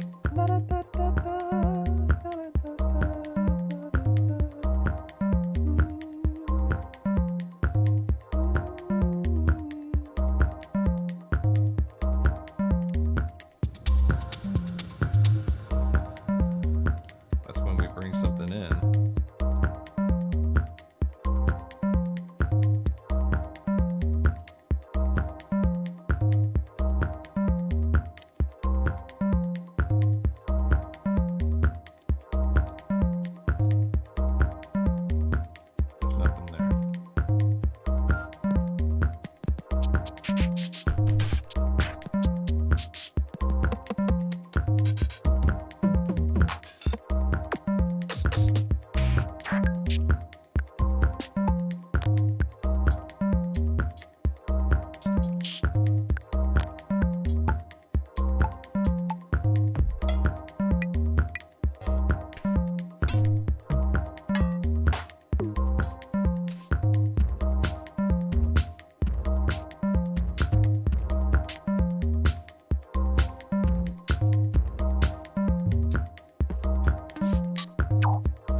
Whoa.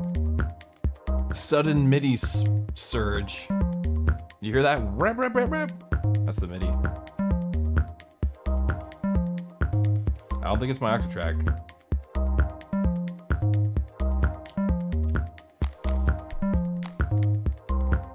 It's happening again.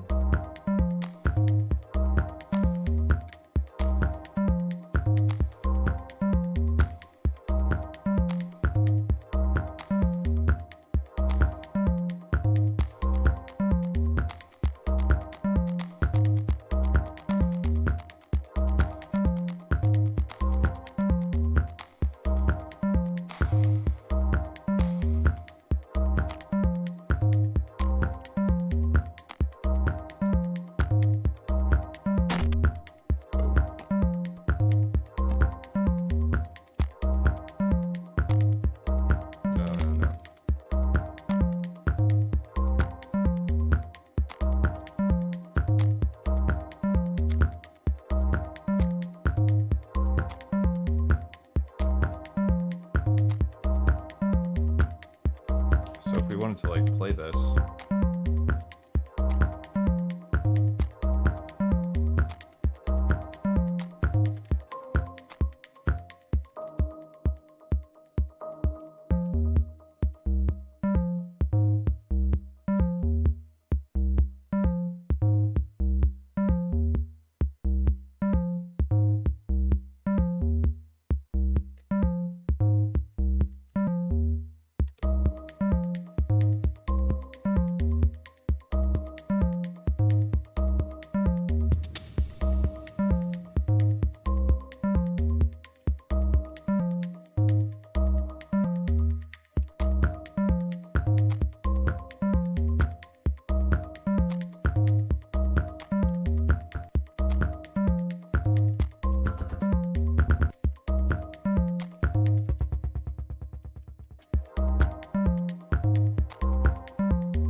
Let's play with the bus. Let's get these three. Oh, I keep hitting the left and right arrow. They really need to do something about that.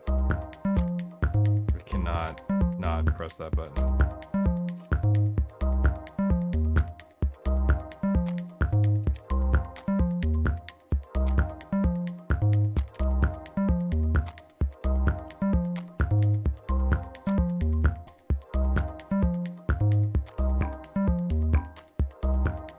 Okay, cool.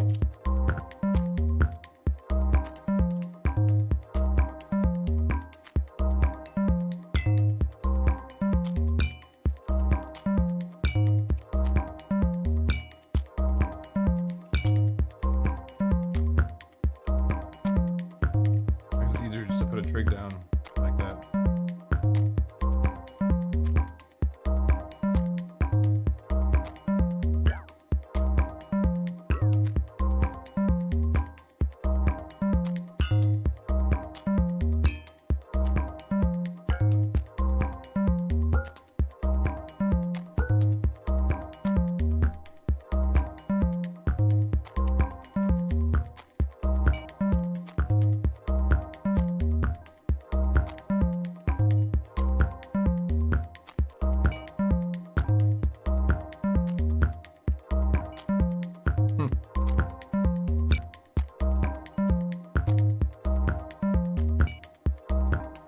Does not like that.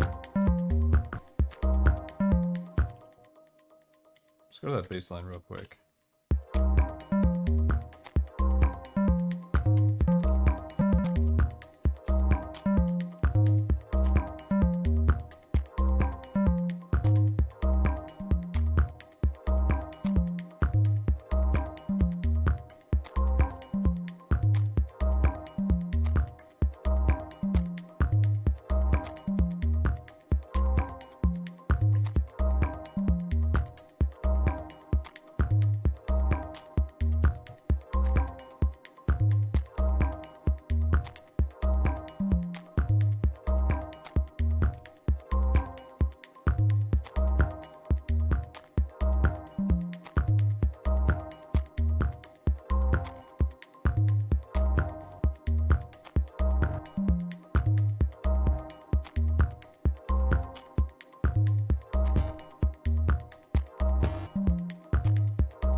kind of cool. Definitely strange.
Oh, it didn't lock in those old steps. That's interesting.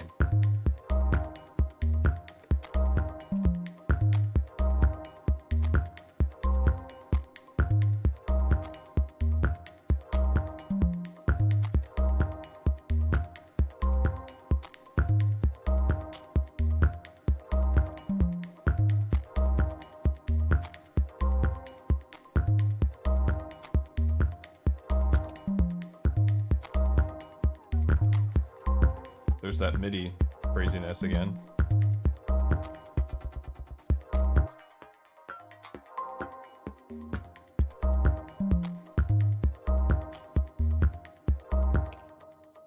Cool.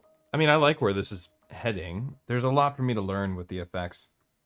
I'm having so much MIDI jitter issues coming from the Octatrack to the Tonverk that it is a little frustrating. But we definitely to the Tonverk just toot. We have a workflow. The workflow is these 4 tracks go out A and B. These 4 tracks go out C and D. They go into corresponding A and B and C and D, and then we start building effects. We built a couple of effects. Just some filters and some beat repeats. But that was cool, right? They sound nice.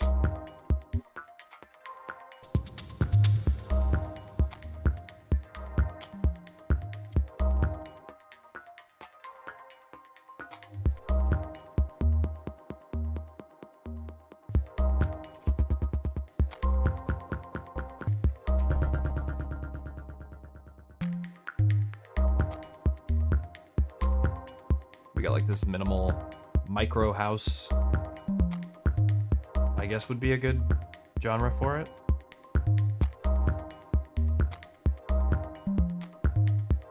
Sounds like micro house to me. If you've ever listened to a micro house, I don't know who listens to that.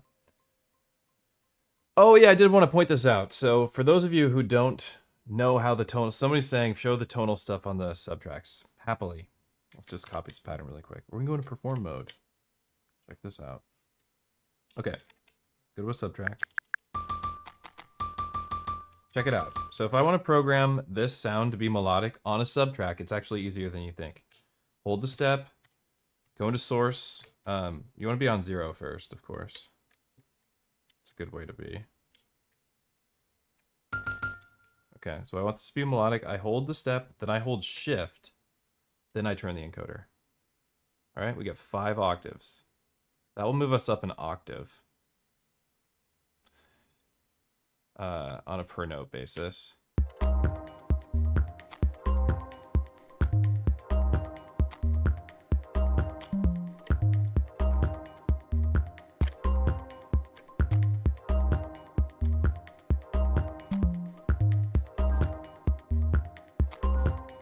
Otherwise, you have to do it like this. There's no like decimal point. Very good for techno, because in techno, you don't even want to know what notes you're hitting. You just listen.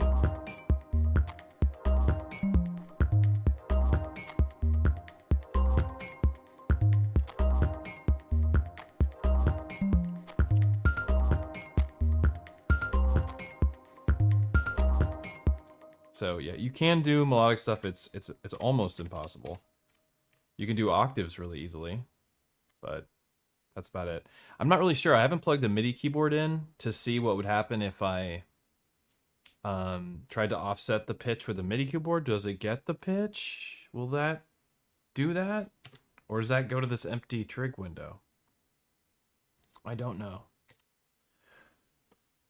What I do know is that we're exploring and exposing all sorts of bugs and stuff that need to be worked out. We've come across quite a few in this exploration.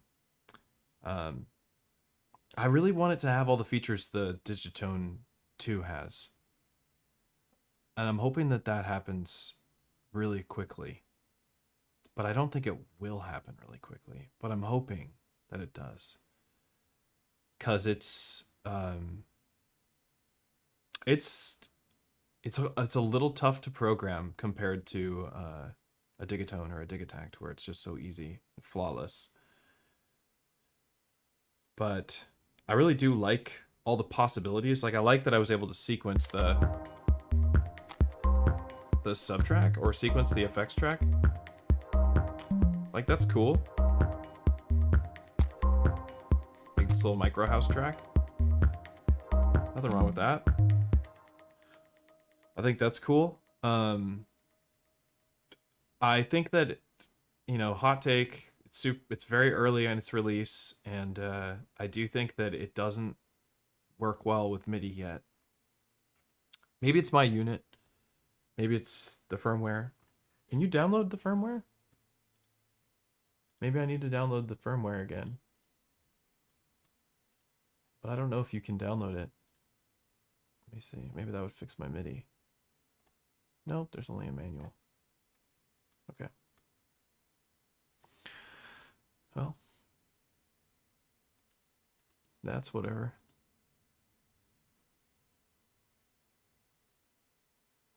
How long have we been cooking for? 2 hours. Gene, how am I doing? I'm doing good. How are you? Do I send Digitech 2 and get this, or keep my Digitech? Keep your Digitech 2. Keep your Digitech 2. Don't do that. The Tonverk is dope for people who don't have a Tonverk, and I guess that's where am I going with that? The Tonverk is sick, and I love all these sounds. The Digitech 2 is a finished, perfect instrument. It is perfect. The Digitech 2 is, in my opinion, the best sampler available in general. It doesn't do multi-sampling. It doesn't have buses. It has some awesome stuff like a compressor routing, track routing, page loop, all sorts of really great quality of life stuff that just makes it really easy to work on. It sounds fantastic. It is awesome. Overbridge, it's the best. Keep your Digitech 2. Buy a Digitech 2. No, it's never perfect. The Digitech 2 is perfect. Don't listen to Donald Duck over here. It's amazing. It's amazing. Digitech 2 for life. Straight up. I'm all about Digitech 2s. I think this thing is really cool. I'm all about Digitech 2. I'm still gonna, I mean, if somebody said you can have the Tonverk or a Digitech 2, to me, for what I do with my music production, I'm gonna keep the Digitech 2. You know, unless they give me all the same stuff that the Digitech has, all of it. I want every feature the Digitech 2 has. Then I would consider switching. Until then, no. And 100%, this is not an Octatrack replacement. Don't buy this if you're thinking you're going to use it for live performance effects. Buy it because you want a multi-sampler for polyphonic stuff. That's what it's for. It's not ready to do that, in my opinion. If it gets polyphony, I'll be in the same camp, but for now, not perfect. Yeah, nothing is ever... Do you remember what it was like when the Push 3 launched? I mean, I held on to my Push 3. I'm glad I did. But man, when the Push 3 launched, that thing was cooked. That thing didn't even work. But it works great now. but not on launch day. I remember Jay Hosking came and played a show up here. I played with him, and he played with the Push 3, and his Push 3 crashed in the show. I doubt you'll have a crash on a Tonverk, but I do think that there's some bugs and stuff. Hi-Fi, I do remember. Yeah, Tonverk is its own beast. Tonverk is a completely new, I don't even know. It is definitely brand new thing, a new idea. I think it's gonna be a couple years before like we even know what to do with this thing, other than treat it like it's just straight up multi-sampler. What I like about Tonverk is when I'm not playing with any other gear. I really wanted to try this combo where we took the Tonverk and I split these buses, I put them in the Octatrack, and we have this sending MIDI and all that. But the MIDI stuff is so janky right now that it's, you heard it. You can hear it through the stream. It's like every once in a while it pulses the MIDI, it pulls, all the effects and delays change. And then if I go the other way, then these effects do that from this box. And so like right now the MIDI's not tight enough for me to do that workflow. So that's just kind of kills that for me at the moment. But the workflow I'm showing you, the setup that I'm exploring and showing you how the Octatrack would function and how would we route these things and all that. This is just to fix the MIDI thing is a simple firmware update. Probably the next one. Could be next week. And then this would be totally viable and totally awesome. Right now there's a little bit of too much MIDI jitter for me. But as soon as the MIDI jitter is squashed, exactly what I showed you, how to route this machine, how to set up this machine, how to sync it, all of that. It's all in this stream. You can rewatch the first 30 minutes and it will teach you exactly how to do that when it's ready to do that. But right now, it's not entirely ready to do that,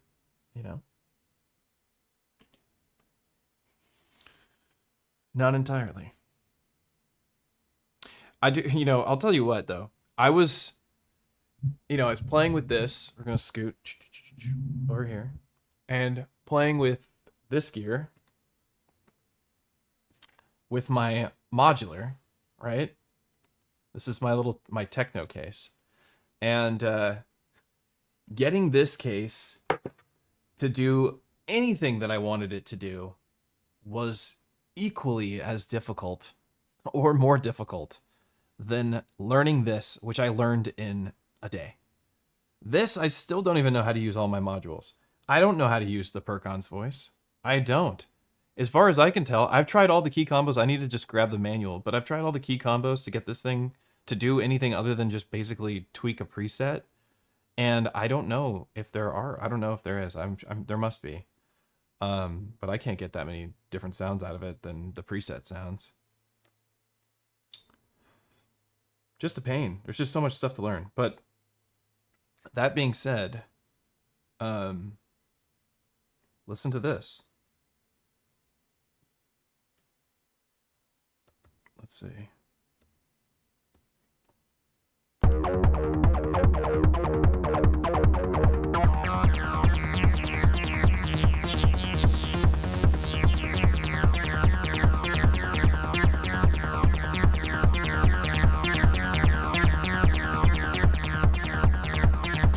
Sidechain ducking. We have the Octatrack for this too.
about this.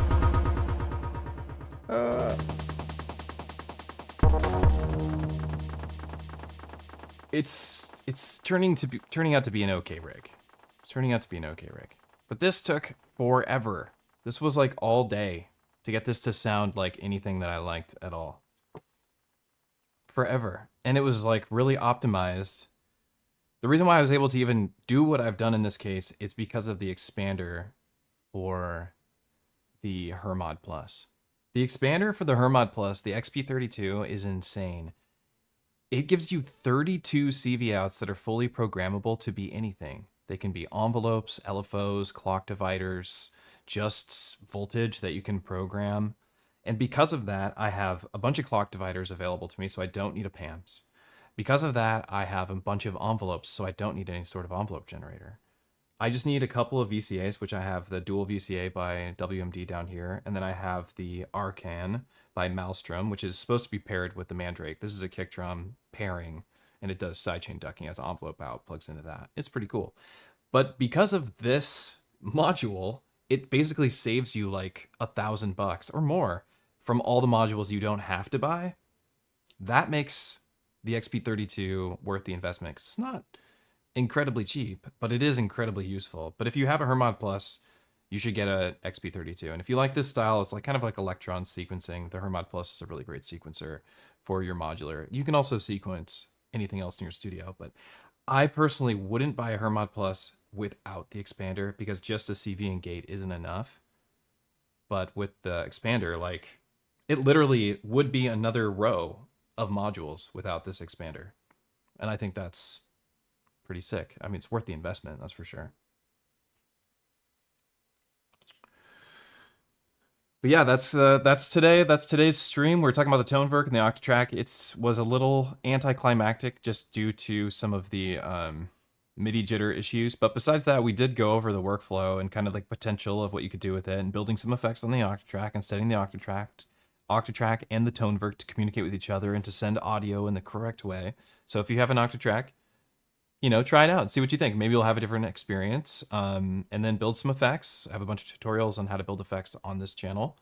And yeah, it's a beautiful box. It's a beautiful sounding machine, and I'm excited to see what other people end up doing with the Tonverk. I think next week I'm going to have a guest on here, and it's going to be a modular stream. So we're doing a modular guest stream, and they're going to perform with the Hermod Plus, actually. So that should be really sick. And then after that, I might do another guest stream, but if not, we're going to be back on Digitech 2, Digatone 2, Octatrack, and the M8 Tracker.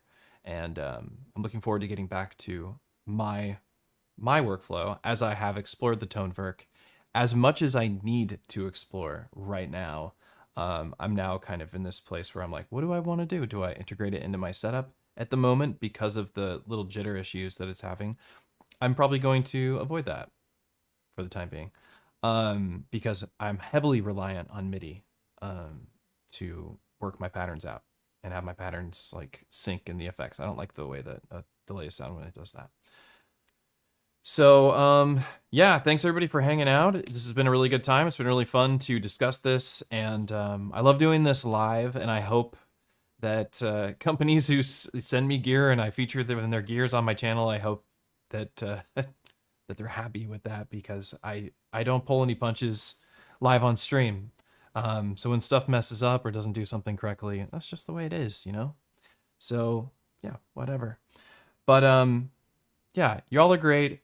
Feel free to join the Discord. It's completely free. There'll be a link in the comment section down below. I have a Patreon. It's patreon.com/EZBOT. That funds this channel. Makes it so we can get stuff on the table like the Tonverk, so we can get stuff on the table like the Hermod Plus and the Modular, M8 Tracker, all that kind of stuff. It keeps us exploring new gear. I have so many cool pieces of gear that are on the sides of these tables that have not been talked about, or haven't even been released yet, that we're going to explore live on this channel. Some stuff that you definitely are interested in, there's no doubt. So that'll be coming up soon. That's the kind of stuff that joining the Patreon supports. But also, if you want these performance templates, as you can see, I make templates on the Octatrack. This sucker right here, that's what these magnetic overlays are for. You can get these at modbang.com. You can get these cool MIDI cables that light up LED light up cables, also from modbang.com. And these patch cables I designed, glow in the dark. These are ultra slim right angle patch cables, so you can get a million patch cables one spot. Also available at my store, modbang.com. So if you want to check that stuff out, supports the channel a lot, but also it's really cool stuff because I don't make stuff that isn't dope or stuff that I wouldn't personally rep. So I love this stuff. So yeah, please check out the shop, and feel free to join the Discord, and also join the Patreon if you want. Y'all are great, and see you next time.